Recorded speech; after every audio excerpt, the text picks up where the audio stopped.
Hello everyone, welcome to star education YouTube channel.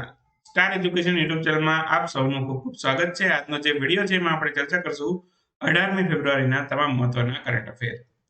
સૌથી પહેલા તો આપણી ટેલિગ્રામ ચેનલ જોઈન કરી લેજો. સ્ટાર એજ્યુકેશનની તમામ ઓફિશિયલ અપડેટ તમને આ ટેલિગ્રામ ચેનલમાં મળતી રહેશે. માત્ર ટેલિગ્રામમાં જઈ તમારે સર્ચ કરવાનું સ્ટાર એજ્યુકેશન એટલે આ પ્રકારે ટેલિગ્રામ ચેનલ મળી જશે. તો શરૂ કરીએ આજનો વિડીયો 18મી ફેબ્રુઆરીના કરંટ અફેર. સૌથી પહેલો ક્વેશ્ચન, હાલમાં જ છે કયા રાજ્ય ખાતેથી છે મેદારમ જાત્રા ફેસ્ટિવલની ઉજવણી કરવામાં આવેલી? આ મેદારમ જાત્રા ફેસ્ટિવલ જે છે બરાબર એ તેલંગાણા રાજ્યમાં ઉજવાય છે. તો આન્સર આવશે ઓપ્શન બી. હાલમાં જ છે આ મેદારમ જાત્રા ફેસ્ટિવલ તેલંગાણાની અંદર ઉજવાયેલો અને આના માટે ભારતનું આદિજાતિ બાબતોનું મંત્રાલય છે એને 2.26 કરોડ રૂપિયાનું રકમની ફાળવણી કરેલી છે.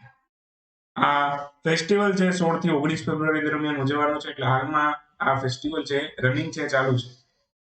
અને એવું માનવામાં આવે છે તેલંગાણાના લોકો, સ્થાનિક લોકો છે એવું માને છે કે ભાઈ કુંભ મેળા પછીનો જો બીજો કોઈ સૌથી મોટો તહેવાર હોય બરાબર તો એ મેદારમ જાત્રા ફેસ્ટિવલ છે.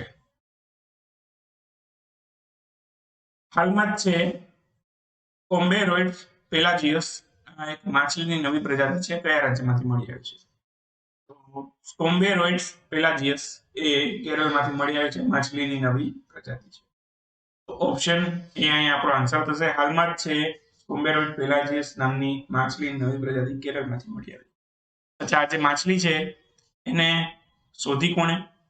તો central marine fisheries research institute CMFRI દ્વારા છે આની શોધ કરવામાં આવી. આ માછલી છે એને ક્વીનફિશ અથવા તો પોલાવટ્ટુ નામથી પણ ઓળખવામાં આવે છે. તો આ બીજા નામ પણ યાદ રાખજો, પોલાવટ્ટુ અથવા તો ક્વીનફિશ. તો આટલું આમાંથી યાદ રાખવાનું છે. ઉપરાંત તમને યાદ હોય તો બીજી પણ એક બે માછલી ચર્ચામાં રહેલી હતી. એક મિસ કેરલ નામની માછલી હતી. આ મિસ કેરલ નામની માછલી જે હતી બરાબર એને વાઇલ્ડ લાઇફ પ્રોટેક્શન એક્ટ હેઠળ છે અનુસૂચિ 1 માં સામેલ કરવામાં આવી હતી. મેં તમને ત્યારે પણ કીધું હતું કે જ્યારે કોઈ પ્રાણીને અનુસૂચિ 1 માં સામેલ કરવામાં આવે ત્યારે એમના શિકાર ઉપર, એમના પકડવા ઉપર ખૂબ જ ભારે પ્રતિબંધ લગાવવામાં આવે છે. અને જો કોઈ એનો આ અનુસૂચિમાં સામેલ થયા બાદ કોઈ શિકાર અથવા તો આ માછલીને પકડે તો એને કડક સજા થાય. બરાબર? તો અનુસૂચિ 1 માં જે પણ કઈ પ્રાણીઓ છે તો એને જો કોઈ શિકાર કરે અથવા તો એને પકડે તો એમના ઉપર છે સૌથી કડક ને કડક કાર્યવાહી કરવામાં આવે.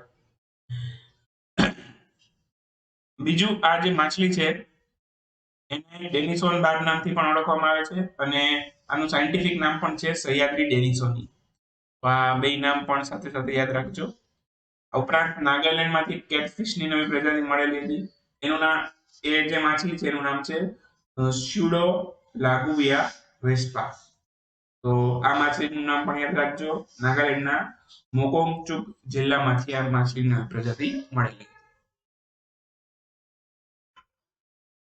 છે ઈસરો દ્વારા ચંદ્રયાન 3 છે કયા વર્ષે લોન્ચ કરવા અંગેની જાહેરાત કરવામાં આવી છે? ઈસરો છે 2022 માં ચાલુ વર્ષમાં જ છે ચંદ્રયાન 3 લોન્ચ કરશે એવી જાહેરાત છે ઈસરોની. બરાબર? તો ઓપ્શન બી અહીંયા આપણો આન્સર છે. ઓગસ્ટ 2022 સુધીમાં લોન્ચ કરી દેશે ઈસરો ચંદ્રયાન 3 નું મિશન. આ ઈસરો દ્વારા એનાઉન્સમેન્ટ કરવામાં આવી છે.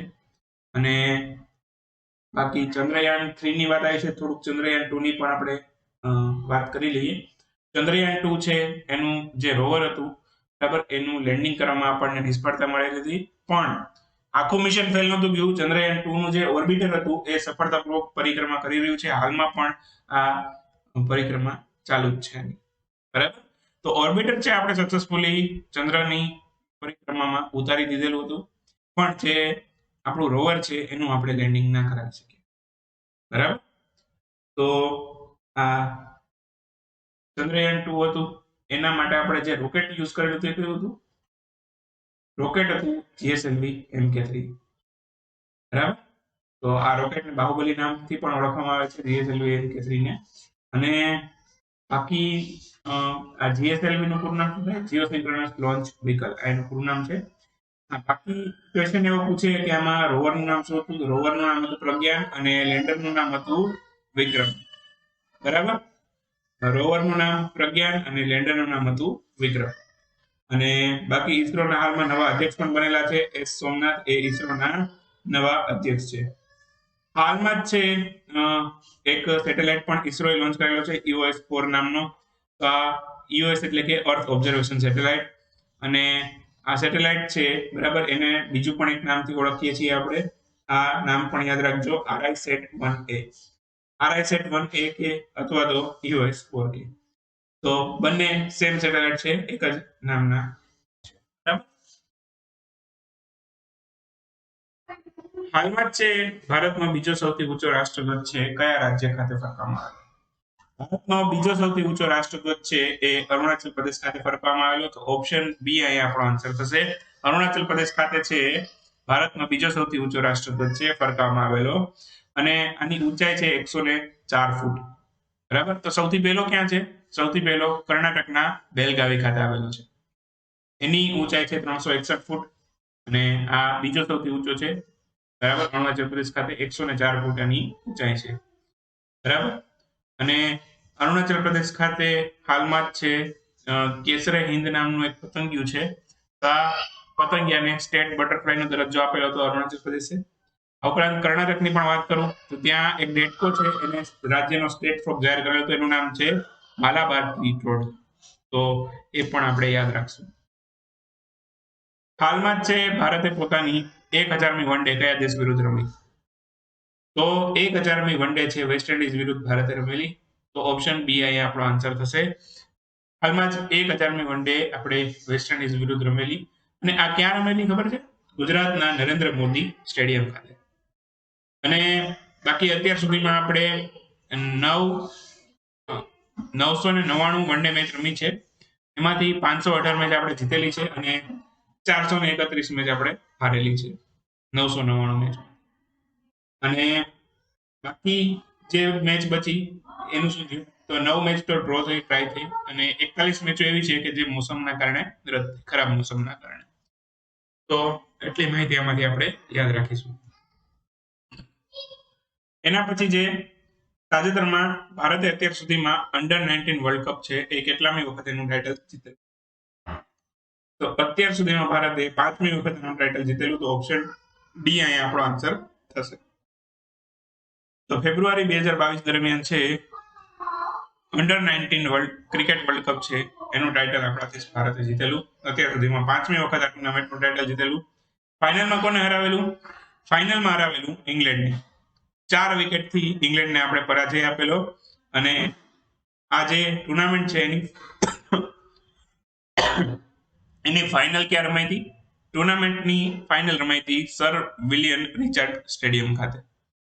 વેસ્ટ ઇન્ડિઝના સર વિલિયમ રિચાર્ડ સ્ટેડિયમ ખાતે. બાકી આ ટુર્નામેન્ટની અંદર ભારતના કેપ્ટન કોણ હતા? ભારતના કેપ્ટન હતા યશ ધુલ. યશ ધુલ એ ભારતના કેપ્ટન હતા. ચર્ચા કરીએ આજના ક્વિક ન્યૂઝની. ક્વિક ન્યૂઝમાં સૌથી પહેલો ક્વેશ્ચન આજના વિડીયોમાં. હાલમાં જ આર્થિક સર્વેક્ષણ 2022 પ્રમાણે ભારતની સ્ટાર્ટઅપ રાજધાની કયું શહેર બન્યું છે?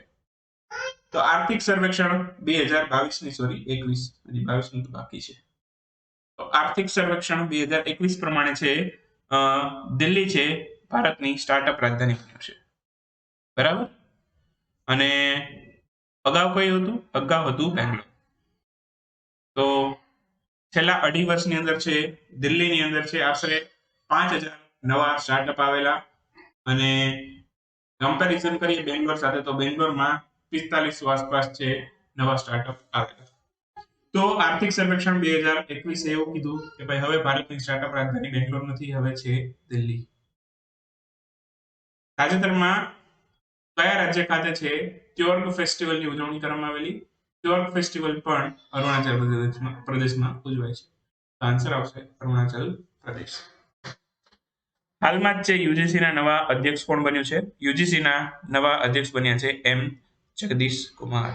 એમ જગદીશ કુમાર છે યુજીસીના નવા અધ્યક્ષ બનેલા. તાજેતરમાં ગણતંત્ર દિવસની પરેડમાં શિક્ષા મંત્રાલય ઉપરાંત કયા વિભાગને શ્રેષ્ઠ ઝાંખીનો પુરસ્કાર આપવામાં આવેલો? ઇન શોર્ટ કહેવામાં એવું આવેલું છે કે ભાઈ શિક્ષા મંત્રાલયને આ ગણતંત્ર દિવસની પરેડ છે એમાં બેસ્ટ ટેબ્લુનો એવોર્ડ મળેલો. એની સાથે સાથે પણ પહેલા ક્રમનો એવોર્ડ છે બીજા પણ એક મંત્રાલયને આપેલો છે. તો એ કયું મંત્રાલય અથવા તો કયું વિભાગ છે જેને આ શિક્ષા મંત્રાલયની સાથે સાથે જ આ એવોર્ડ આપેલો છે? તો આનું નામ છે નાગરિક ઉડ્ડયન મંત્રાલય. બરાબર, મિનિસ્ટ્રી ઓફ સિવિલ એવિએશન નાગરિક ઉડ્ડયન મંત્રાલય છે એને એ અને શિક્ષા મંત્રાલય બંને આમાં પહેલા ક્રમે છે બેસ્ટ સાખી એવોર્ડમાં, બેસ્ટ ટેબ્લુ એવોર્ડમાં. બરાબર. બાકી રાજ્યમાં કોને મળેલો હતો? રાજ્યમાં મળેલો હતો ઉત્તર પ્રદેશને. બરાબર, તો એ પણ આપણે યાદ રાખીશું. હાલમાં જ ક્રાઇસિલના અનુમાન પ્રમાણે છે 2022-23 માટે છે ભારતનો જીડીપી કેટલો રહેશે?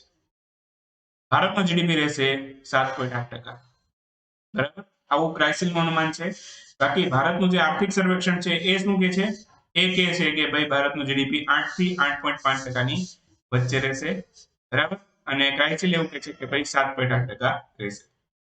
ભારત અને બાંગ્લાદેશની સીમા પર બોર્ડર હાટનું આયોજન કયા રાજ્ય ખાતે કરવામાં આવ્યું? આ બોર્ડર હાટનું આયોજન થયેલું ત્રિપુરા ખાતે. તો આન્સર આવશે ત્રિપુરા. ચીનના ટાવરને તિરંગાના કલરથી રંગવામાં આવેલો, જેના કારણે તે વિવાદમાં પણ રહેલો. આ કયા રાજ્યમાં આવેલો છે? ચીનના ટાવર આવેલો છે આંધ્રપ્રદેશમાં. બરાબર, તો ઘણી વખત આ ટાવર છે ચર્ચામાં રહેતો હોય છે વારાઘડીએ, કેમ કે આનું નામ જીન્ના ટાવર છે અને એનું નામ બદલવા અંગે પણ ઘણી વખત સૂચન કરવામાં આવે છે. બરાબર, તો ક્યારેક ને ક્યારેક એ વિવાદમાં હોય જ છે જીન્ના ટાવર. હાલમાં એને તિરંગાનો કલર આપવામાં આવેલો છે, કેસરી સફેદ લીલા રંગથી એને રાખવામાં આવેલો છે. પંડિત ભીમસેન જોશી એમની 100મી જન્મ જયંતિની ઉજવણી થઈ. તેઓ કયા ક્ષેત્ર સાથે સંકળાયેલા હતા? તેઓ સંગીત સાથે સંકળાયેલા હતા. તો આન્સર આવશે સંગીત. સિલ્વર લાઇન પ્રોજેક્ટનો વિરોધ પ્રદર્શનના કારણે તે હાલમાં ચર્ચામાં હતો. આ કયા રાજ્યનો પ્રોજેક્ટ છે? સિલ્વર લાઇન પ્રોજેક્ટ છે કેરળનો પ્રોજેક્ટ છે અને નોર્થ કેરળ અને સાઉથ કેરળને જોડતો પ્રોજેક્ટ છે. કાસરગોડ અને તિરુવનંતપુરમ બંનેને જોડશે આ પ્રોજેક્ટ. પ્રોજેક્ટની કુલ લંબાઈ છે 229.45 કિલોમીટર. હાલમાં જ international crops research institute for semi arid tropics એની કેટલામી વર્ષગાંઠના ઉદ્ઘાટન સમારોહની અંદર છે પ્રધાનમંત્રી નરેન્દ્રભાઈ મોદીએ વિશેષ સંબોધન આપી ઉદ્ઘાટન કરેલું. તો હાલમાં જ આનું 50મી વર્ષગાંઠ હતી, જેમાં પ્રધાનમંત્રી નરેન્દ્રભાઈ મોદીએ વિશેષ સંબોધન કરી ઉદ્ઘાટન કરેલું. તો વિડીયો સમાપ્ત થાય છે આજનો અહીંયા. મળશો આવતીકાલે નેક્સ્ટ વિડીયોમાં નવા કરંટ અફેર સાથે. ત્યાં સુધી રજા લેશું. આવજો, બાય બાય, ગુડ નાઇટ, શુભરાત્રી. Thank you for watching star education.